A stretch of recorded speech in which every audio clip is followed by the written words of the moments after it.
Welcome back to another episode of Let's Be Real 100%, where we are here to talk about life. We hope you are having a fantastic day. We are so glad you came to join in our conversation today. Let's go ahead and jump in. Hey, welcome back to another episode of Let's Be Real 100%, where we're 100% real about life. Y'all, today is Sunday.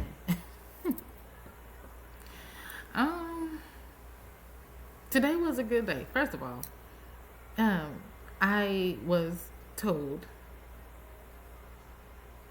that I say a lot, which I ask y'all to forgive me because I don't know why I say a lot. I just don't know. So now I'm gonna have to process not to say right? Because I think that's a lot of my message is a bunch of ums. I realize that. So I won't try not to say it again. So today, see, today, today, see, to that bit. So today we went to service, which was great. The service was about knowing, just like, what is the word it says? He said, I had some takeaways from my leader, my apostle. They're from Reap Ministries in Duncanville. So the title of the message was On Guard, right? And my main takeaway was how the tactical spirit, I'm trying to think of how to say it, the tactical spirit works, I didn't really know what that word meant until he actually really broke it down. So the actual title of the message was On Guard, coming to church near you, not through you.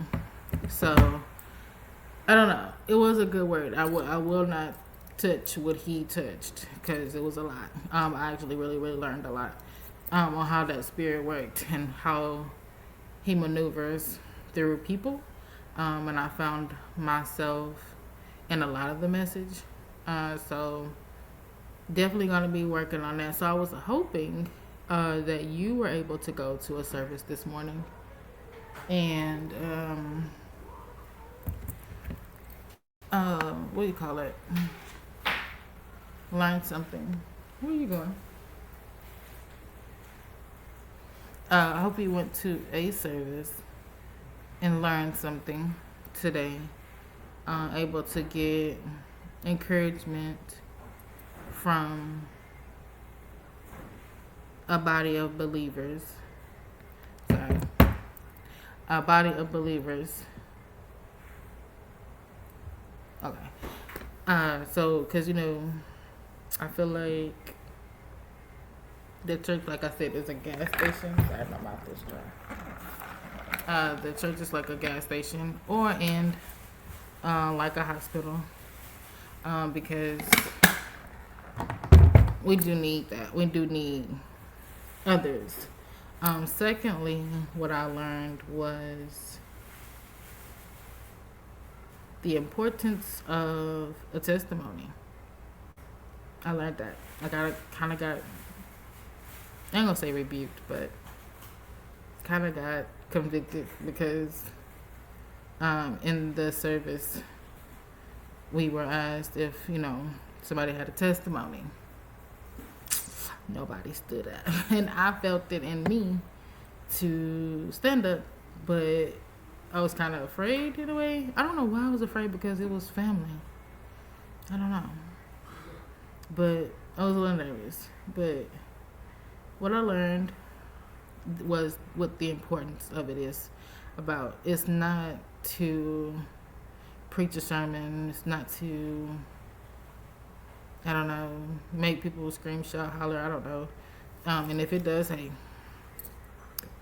however the Lord uses you, right? And so I learned also just how important it is, because your story can help somebody else's story, life.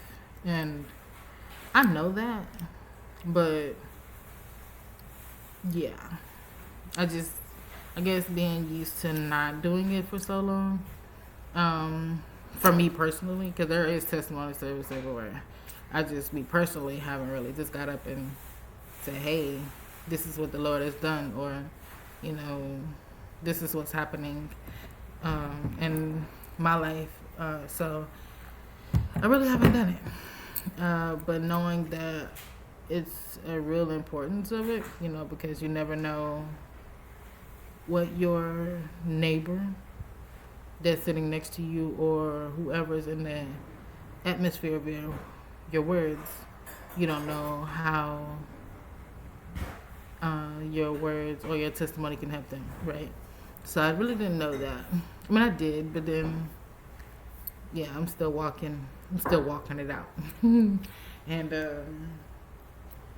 being a being a PK is real. I don't know if you all know the intensity of being a PK.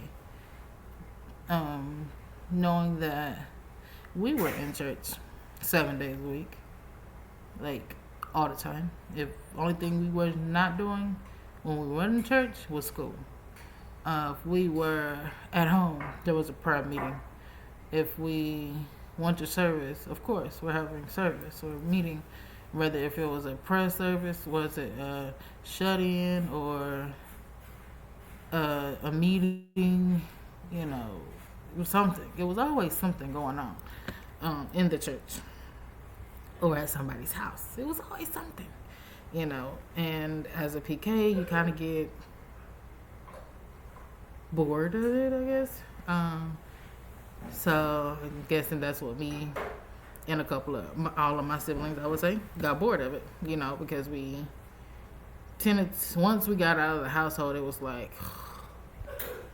it's like a freedom kind of thing. But then at the same time, I was kind of glad, I am glad actually, that I grew up the way I did, because it gave me a foundation. It gave me what I needed to come back to. Because living in them streets, it's just not what that is. You know, it's not cut up to what it looks like, I guess. It's like one of those, when you're in the desert and you start to like see visions or whatever, and it makes it look good, but really it's not. It's still a desert. When you get up to that vision, it's not really the water that you thought it was. It's not. So, but yeah, learning that about the technical spirit and how it works, and the things that I know I need to work on, and the things that I need to renounce and just be aware of, I guess. And then also learning that the true meaning of a testimony. You know, it's a test, but it's a coming out of a test, or going into a test, or helping somebody else in their test, you know. Because, you know, the word says we overcome by the blood of the Lamb and the words of our testimony. So your testimony is meant to help somebody else. And I'm learning that. I mean, I know that, but my testimony, oh my God, hello. Like, you know, I believe that I can do it, you know. And then the crazy part, I also learned what I've been saying to myself forever now, and I'm learning now, no, not to say it, is, you know, I should have been farther down the line or farther down the road than where I am. Like, I'm 36, right? And I felt like I should be further along. I should have been here at like maybe 25 or something. You never know. I mean, whatever earlier age it was, you think you should be where you need to be, but God has His timing. You know, I don't want to drag my feet about it at the same time, but also He's God, right? And He has His own timing. He has time in His hands. So I'm grateful that I am here now at 36 to say, I finally got it, I finally got it. My mom, my mom called me the prodigal daughter, which was true.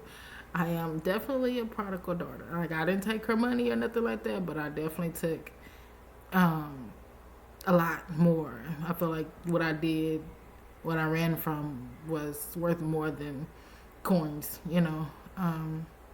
But I'm grateful, and I want you to be able to know that, hey, I'm right where God want me to be. Whatever lesson, whatever part of life that you're in, there's a reason for it, right? And I just believe that in this season, I've been saying it since last year. I promise you I have, since November of last year, that 2024 is going to be the year, right? I don't know what for, even though we only got a month and a half left, like literally, you know, I still believe, and even if it doesn't happen, like the three Hebrew boys, like if the Lord don't do it, then hey, I still believe, you know, because again, timing is in His hands. But I have learned, I have learned to have expectations and anticipation, in what God is going to do, and I'm excited about it. Um, I learned a lot of lessons today.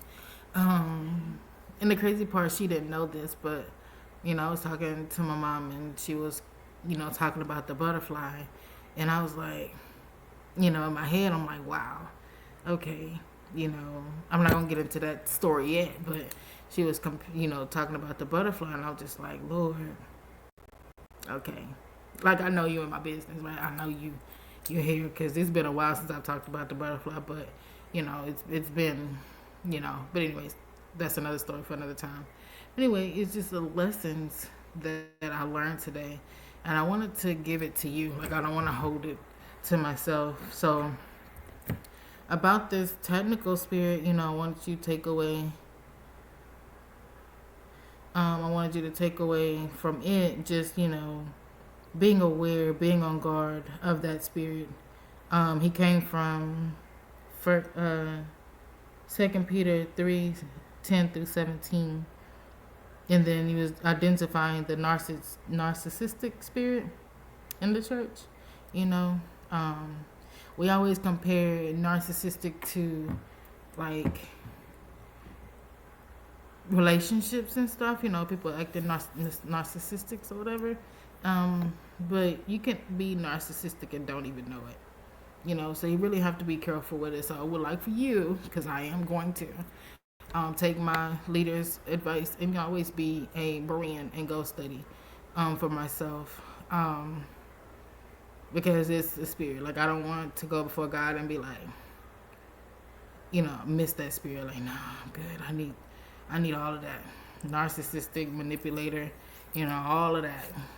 All of that. I need it all caught and thrown back into the pit of hell, for real. And then secondly, also knowing the power of your testimony, to know that your testimony is powerful and it's needed in this world. Here I go again. Sorry.